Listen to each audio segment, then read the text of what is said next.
बचपन फूल सा कोमल और चंचल। अमित भी कुछ ऐसा ही था। अपने दोस्तों के साथ खेलना और कभी कभी जानवरों को प्यार कर लेना उसे अच्छा लगता था। अचानक एक दिन एक कुत्ते ने काट लिया। हल्के दांत के निशान मामूली लगे और ध्यान नहीं दिया गया। समय गुजरा, कुत्ते के कांटे ने अपना असर दिखाना शुरू किया। डॉक्टर ने देखा, लेकिन तब तक बहुत देर हो चुकी थी। मौत धीरे धीरे उसे अपने चंगुल में कसती जा रही थी।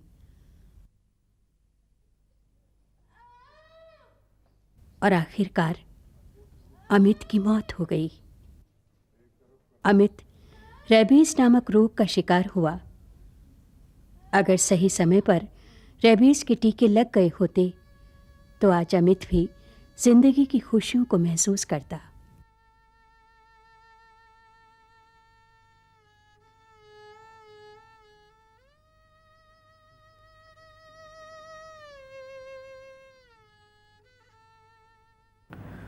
रेबीज एक वायरस से होने वाली ऐसी बीमारी है जिसके बारे में सभी चिकित्सकों को सदियों से ज्ञात है। यह बीमारी सभी स्तनपायी जानवरों को हो सकती है, लेकिन व्यवहार में हम यह देखते हैं कि हमारे देश में और अधिकतर एशियन जो देशों में इस बीमारी का कारण एक कुत्ते के द्वारा काटा जाना है। यह बीमारी इन कुत्तों में भी आपसी लड़ाई में या एक दूसरे से ही आती है, और इसका वायरस जब किसी कुत्ते में आता है तो उसको सामान्य व्यक्ति यह सोचता है कि कुत्ता पागल हो गया है और यह बहुत लोगों को काटने लगा है।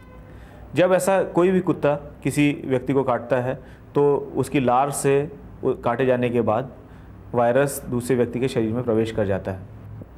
यह बीमारी धीमे धीमे फैलती है और इसकी विशेषता यह है कि यह 100% प्राणघातक बीमारी है। एक बार अगर बीमारी शुरू हो जाती है तो इसका बचाव किसी भी तरह से नहीं किया जा सकता है। दूसरी विशेषता इस बीमारी की यह है, जो कि हम सभी को बताना चाहते हैं, कि अगर सही समय पर इस व्यक्ति में टीके दे करके इसकी रोकथाम की जाती है तो लगभग 100% तक ही इस बीमारी का संक्रमण किसी भी व्यक्ति में रोका जा सकता है। रेबीज एक वायरस से होने वाली बीमारी है। ये लीजा वायरस टाइप 1 से होती है। ये बीमारी किसी भी रेबीज ग्रस्त जानवर जैसे कुत्ता, बिल्ली, गाय, बकरी आदि के काटने या चाटने से हो सकती है। चमगादड़ से भी रेबीज हो सकता है। चूंकि कुत्ते हमारे संपर्क में ज़्यादा रहते हैं, इसलिए ये कुत्तों के काटने से ही ज़्यादा फैलती दिखती है। बीमारी के वायरस जानवर के लार में उपस्थित रहते हैं। ये वायरस जानवर के काटने से या शरीर पर कोई कटे हुए स्थान पर जानवर के चाटने से शरीर में प्रवेश करते हैं और सीधे दिमाग और नसों को प्रभावित करते हैं। इस बीमारी का वायरस जब किसी व्यक्ति के शरीर में प्रवेश करता है तो प्रवेश होने के बाद से कब उस व्यक्ति में रेबीज के लक्षण आएंगे, यह कई कारणों पर निर्भर करता है। इसमें से एक महत्वपूर्ण कारण यह रहता है कि काटने वाले जानवर ने मनुष्य को किस स्थान पर काटा है।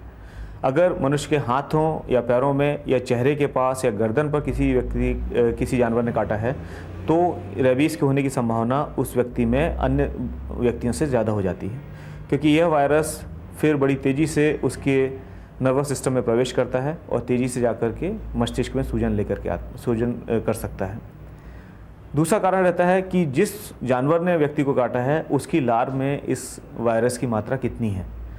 माने कि अगर उसमें वायरस खुद ही कम मात्रा में है तो व्यक्ति में रेबीज़ होने की संभावना काफ़ी समय के बाद हो सकती है। अगर हम मोटे तौर पर देखें तो संक्रमण काल कुछ दिन से लेकर के कई वर्ष तक देखा जाता है।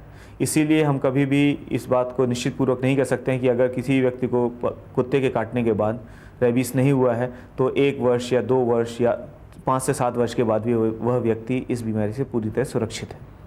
आरंभिक रूप से इसको वही सारे लक्षण रहते हैं जो कि किसी भी वायरस से होने वाले बुखार में देखे जाते हैं, जैसे कि काफ़ी तेज़ बुखार आना, शरीर में दर्द होना, आँखों में खुजली, पीठ में दर्द, चिड़चिड़ापन, गले में थोड़ी सी खराबी होना, यह आरंभिक अवस्था 1 या 2 दिन तक रहती है। कुछ सूजन इस व्यक्ति के गले में भी आ सकती है और इस रोग से ग्रसित व्यक्ति को जब गले में सूजन आती है तो उसको बोलने में दिक्कत होती है। उसके मुंह से अस्पष्ट सी आवाज़ निकलने लगती है, जिसको कि कई बार लोग ऐसा समझते हैं कि वह एक पागल कुत्ते जैसा ही भौंक रहा है। पानी को देख करके, पानी को पीने की अवस्था में इस व्यक्ति के इस गले में जो सूजन रहती है उसके साथ ही बहुत सारी मसल्स खिंच जाती हैं, जिसके कारण से पानी गले से नीचे ना उतर करके सांस की नली में ऊपर आने लगता है, जिससे कि उसको सांस लेने में बहुत ज़्यादा दिक्कत होती है। वस्तुतः इसी स्थिति को हम कहते हैं हाइड्रोफोबिया, अर्थात पानी से डरना। रोशनी देख करके उसको झटके आ सकते हैं, जिसको हम फोटोफोबिया बोलते हैं। उसको किसी भी व्यक्ति की आवाज़ सुन करके झटके शुरू हो सकते हैं। तो ऐसा व्यक्ति एक अंधेरे कमरे के कोने में चुपचाप दुबक के पड़ा रहना पसंद करता है। हाइड्रोफोबिया यह स्थिति करीबन 2 से 3 दिन तक किसी भी मरीज में रहती है, जिसके बाद ये बीमारी बहुत तेज़ी से बढ़ती है और धीमे धीमे झटके आने शुरू हो जाते हैं।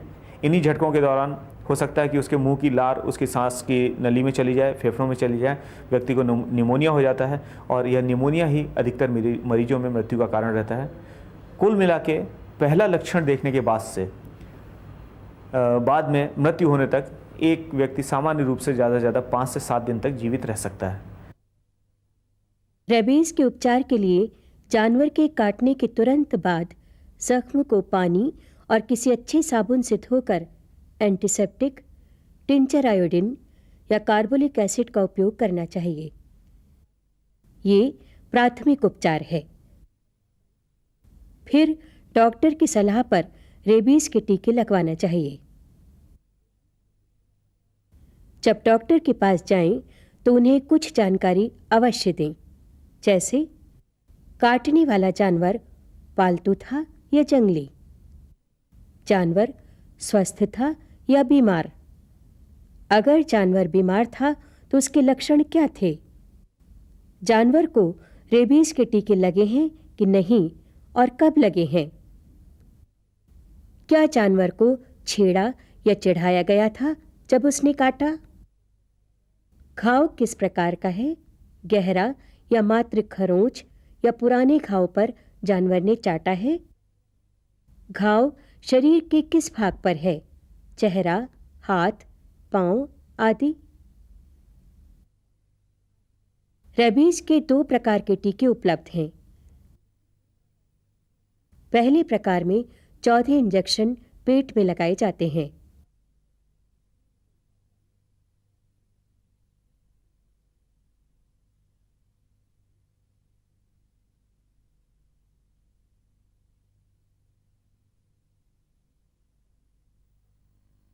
दूसरे प्रकार में 5 इंजेक्शन हाथ में लगाए जाते हैं। पहला इंजेक्शन कुत्ते के काटने के दिन या उसके अगले दिन लगाया जाता है, जिसे 0 जैसे माना जाता है। बाकी इंजेक्शन तीसरे, 7वें, 14वें और 28वें दिन लगाए जाते हैं। अगर संभव हो तो सावधानी के तौर पर पहले से ही एंटी रेबीज के टीके लगवा लेना चाहिए। रेबीज़ बीमारी में 2 टाइप के रेबीज़ ऑब्जर्व किए गए देखे गए हैं। एक furious form, dump form. Furious form में एक्साइटमेंट के सिम्टम ज़्यादा होते हैं, जो एक पशुपालक द्वारा देखे जा सकते हैं।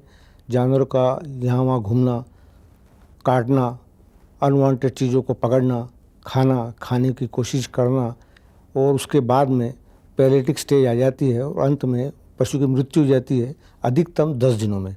ये एक्साइटमेंट स्टेज है। दूसरी है डंप स्टेज। डंप स्टेज में एक्साइटमेंट स्टेज जैसे सिम्टम्स या चिन्ह दिखाई नहीं देते, जानवर एकांत जगह पे बैठना पसंद करता है। सलाइवेशन या अन्य जो एक्साइटमेंट के घूमना फिरना, चीज़ों को पकड़ना, ये चिन्ह देखने नहीं आते हैं। इसलिए इस परिस्थिति में विशेष केयर या फिक्र रखना या सावधानी रखना तो उचित होगा।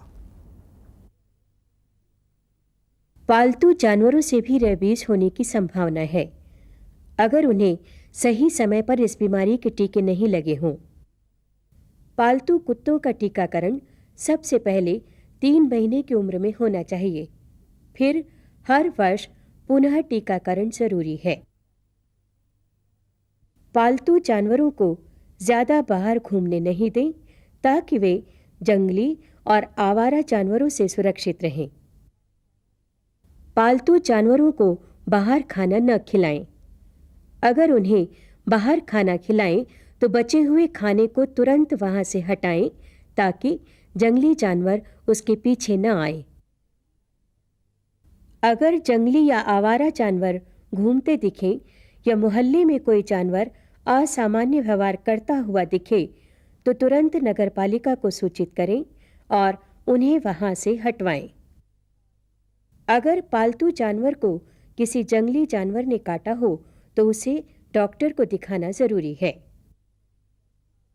बच्चों को जंगली आवारा जानवरों से दूर रहने की और उन्हें नहीं छेड़ने की शिक्षा दें।